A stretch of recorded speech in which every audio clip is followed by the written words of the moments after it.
Est-ce qu'on peut vraiment se baigner avec une montre étanche à 100 mètres? La réponse est oui. Bon mode.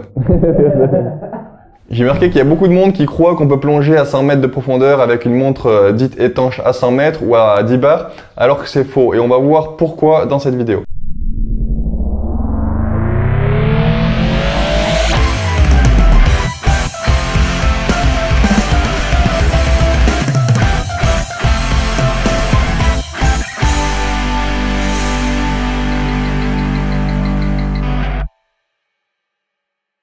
On va voir qu'en fonction de ce qui est écrit sur votre montre, ça veut dire différentes choses. Par exemple, s'il y a écrit juste water resistant, votre montre peut résister à des éclaboussures accidentelles. Par exemple, une pluie très faible, mais il ne faut surtout pas la mettre dans l'eau ou prendre sa douche avec même. À partir de 3 atmosphères, votre montre peut résister à des éclaboussures accidentelles aussi. Vous pouvez également la porter sous la douche. Moi, mon conseil, c'est quand même de l'enlever quand même, puisque si elle est toute neuve, ok, ça passe, mais si c'est une montre qui a plusieurs années et que vous avez jamais fait changer les joints dessus, etc., oubliez ça, puisque les joints ça s'use avec le temps, ça sèche, et là c'est vraiment trop limite pour être serein sous la douche. Ensuite, à partir de 5 bars ou 5 atmosphères, 50 mètres, c'est un peu mieux que 3 bars, mais on peut vraiment rien faire de plus. Pour pouvoir se baigner, il va falloir passer à 10 bars, donc avoir une montre avec écrit 100 mètres ou 10 atmosphères dessus. Donc à partir de 10 bars, c'est là qu'on commence à ne plus stresser pour sa montre quand on voit de l'eau. C'est aussi pour ça que j'ai décidé de vendre que des montres étanches à au moins 100 mètres personnellement. D'ailleurs, si vous voulez voir mon travail, allez visiter mon site, dans la description, il y a mes réseaux sociaux, etc.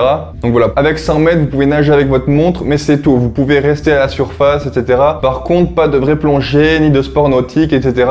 Parce que les 10 bars de pression à laquelle votre montre est résistante peuvent être dépassées très facilement si vous tombez d'un jet ski, par exemple, ou bien si vous êtes sous l'eau, que vous faites un geste brusque comme ça avec votre poignet. On peut vite dépasser la pression autorisée, enfin plutôt indiquée. Et c'est pour ça qu'en fait, la profondeur, c'est juste une indication, mais ça serait dans le cas où la montre est posée, aucun mouvement, et puis voilà, dans un caisson avec de la pression, elle résiste bien à 10 bars, mais par contre, ça résiste pas forcément à 100 mètres de profondeur en faisant des mouvements, etc. Et c'est aussi pour ça qu'on ne peut pas non plus se laver les mains avec une montre étanche à 30 mètres, puisqu'avec le jet du robinet, s'il y a un peu de pression, etc., en réalité, même si on n'est pas à 30 mètres de profondeur, de l'eau peut rentrer. Et à partir de 200 mètres d'étanchéité, on est vraiment tranquille, on peut presque tout faire, plongée sous-marine, sport nautique, très rapide, tout en fait, sauf la plongée très profonde. La plupart des vrais toulouages d'ailleurs sont étanches à au moins 100 mètres. Pour moi, c'est vraiment ce qu'il faut pour pas se prendre la tête. On sait qu'on a une montre qui résiste à tout ce qu'on va lui faire subir en termes de pression, et puis voilà. À partir de 300 mètres, on peut tout faire, même de la plongée en saturation. Donc voilà, ce qu'il faut retenir vraiment, c'est qu'en dessous de 100 mètres, on ne se baigne pas. Pour les montres étanches à 100 mètres ou 10 bars, on peut se baigner, mais tranquille, voilà, nage pépère, pas sportive. Et dès que c'est un peu plus sportif, il faut absolument 200 mètres ou 20 bars. Et si vous posez la question pourquoi acheter une montre de plongée alors qu'on ne plonge pas, je vous mets le lien dans la description d'une vidéo que j'ai faite qui répond très bien à cette question. N'hésitez pas à vous abonner et à me suivre sur Instagram, Facebook, etc.